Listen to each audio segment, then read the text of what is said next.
Vote ঘোষণার আগেই রাজ্যে কেন্দ্রীয় বাহিনী মোতায়েন হচ্ছে। হ্যাঁ, একেবারে 2 দফায় 480 কোম্পানি কেন্দ্রীয় বাহিনী মোতায়েন হতে চলেছে 1 মার্চ আর 10 মার্চ। এখনো ভোটের দিন ঘোষণা হয়নি। প্রথমবার ভোটের দিন ঘোষণার আগে থেকেই এত পরিমাণ কেন্দ্রীয় বাহিনী মোতায়েনের সিদ্ধান্ত।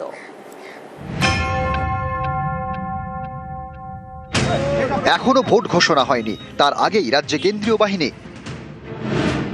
ভোট ঘোষণার আগেই রাজ্যে 480 কোম্পানি বাহিনী মোতায়েন করতে হবে।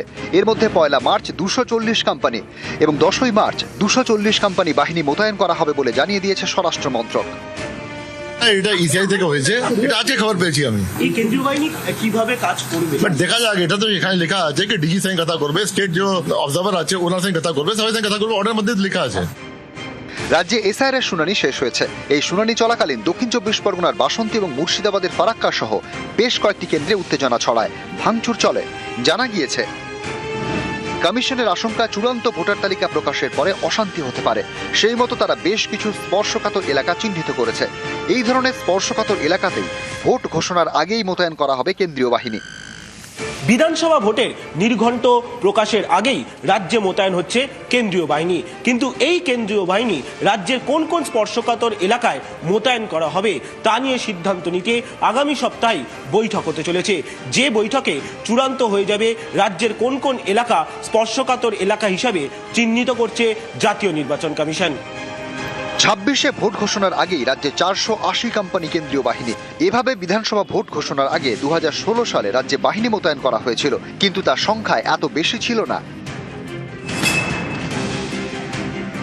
নির্বাচনকে সামনে রেখে যে প্রস্তুতি নেওয়া, সেই প্রস্তুতি নির্বাচন কমিশন নিক। কিন্তু নির্বাচন কমিশন বাহিনী পাঠালে হবে না, বাহিনী সক্রিয় থাকে। এখানে তো পুলিশ বাহিনীকে অন্য রাস্তায় নিয়ে যায়, যেখানে ঝামেলা হয় তার উল্টো দিকে নিয়ে চলে যায়। এতে তো কোনো লাভ হবে না। বাহিনীর সংখ্যা, বাহিনীর উপস্থিতি নয়, বাহিনীকে কার্যকর ভূমিকা পালন করতে হবে। গতবার প্রায় 950 কোম্পানি বাহিনী এসেছিল।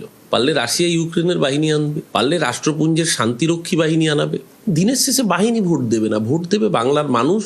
যে বাংলার মানুষ দেখছে বিজেপির বঞ্চনা, বিজেপির অত্যাচার, এই লজিক্যাল ডিসক্রিপেন্সির নামক অসভ্যতা, বাংলা ভাষায় কথা বললে অত্যাচার। 10.5 কোটি বাঙালি যখন ভোট দিতে যাবে, ভোটের লাইনে এই হয়রানিগুলোর লাইন বাঙালি ভুলবে না।